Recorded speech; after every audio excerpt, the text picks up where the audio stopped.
Welcome to Caribbean Global Network News and Sports. I am Scott Wilson. In today's headlines, the Jamaica Supreme Court rules on NIDS. And in sports, the pocket rocket breaks 100-meter record.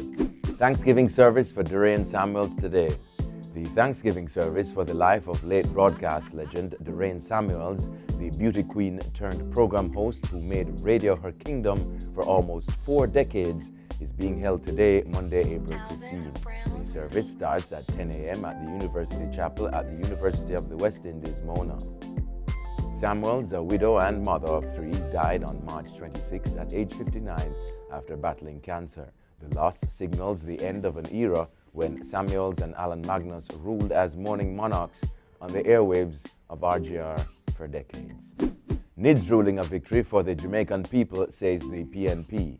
The People's National Party, PNP, is still celebrating what it terms, quote, a victory for the Jamaican people, end quote, after the National Identification System, NIDS, was ruled null and void by the Supreme Court on Friday.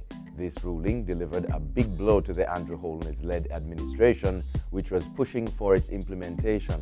Despite the many objections to its passage from the PNP and others in the country who were uncomfortable with various elements deemed intrusive, the government pressed ahead with the passage of the legislation with the argument that NIDS would simplify Jamaica's multi-layer identity platform and create a database that could bolster crime fighting.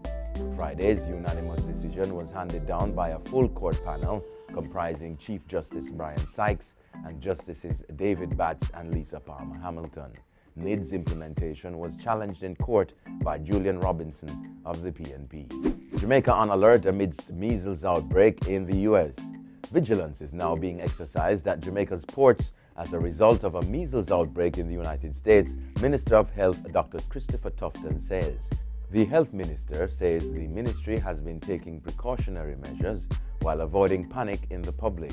Tufton points out if a threat is suspected in a particular area, then health officials are placed on alert with the instruction to exercise greater scrutiny of visitors coming to the island. However, a report in the Gleaner said MBJ Limited, operators of Sangster International Airport in the resort city of Montego Bay, they were not advised of any ramp-up of health surveillance. Policeman shot dead in Rockfort. District Constable Michael Allardyce was shot and killed early Sunday morning in Rockfort, East Kingston. The deceased, who had aspirations of making it in the music business, was attached to the Kingston Central Police Division. Information from the police is that at about 12:45 a.m., residents found the cop's body slumped in a vehicle that was parked along the roadway in Rockfort. The police were called and the body was found with a gunshot wound to the head. The deceased was noted to have been off duty at the time of the attack. No motive has been established for the killing. In sports, legal challenge facing Cricket West Indies. The Ricky Skerritt-led Cricket West Indies CWI administration is facing its first legal battle over their decision to dismiss Vasper Drakes from the coaching staff of the men's senior side.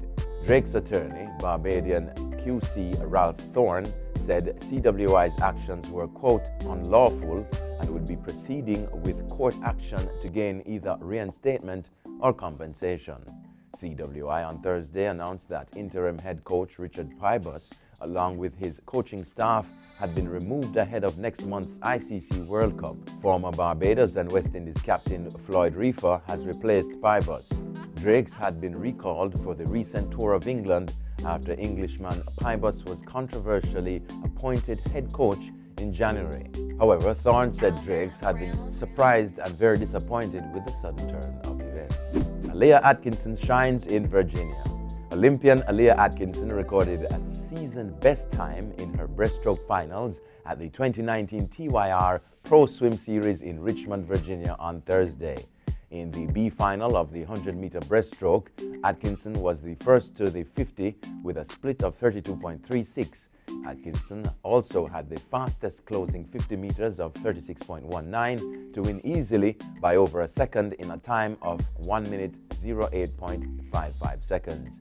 Her performance was good enough to be placed 5th in the final as she represented South Florida Aquatics. Scheduling conflict causes Briana Williams to withdraw from Carifta 200 meters.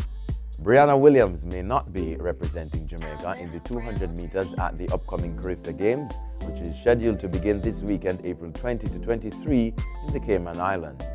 The issue being, both the semi-finals and the finals are scheduled to take place on the same day, diverting from the norm of staging them a day apart. The 200-meter semis and finals are scheduled for Sunday, April 22 by the organizers. Brianna would have already completed her 3 rounds and finals of the 100-meter by then. Williams' coach, Otto Bolden, in an interview with Sportsmax, said he could not risk his athlete running on a schedule that requires her to run all 6 rounds in the space of 24 hours. Fraser-Pryce breaks 100-meter record at Grenada Invitational. The Pocket Rocket is back. Shelly Ann Fraser Price easily won her race in the 100 meters, setting a new meet record at the Grenada Invitational at the Kirani James Stadium on Saturday. There was no catching Price, who got a good start and effortlessly pulled away from the field to win the race in a time of 11.20. That's it for CGN News and Sports. I'm Scott Wilson. Pleasant viewing.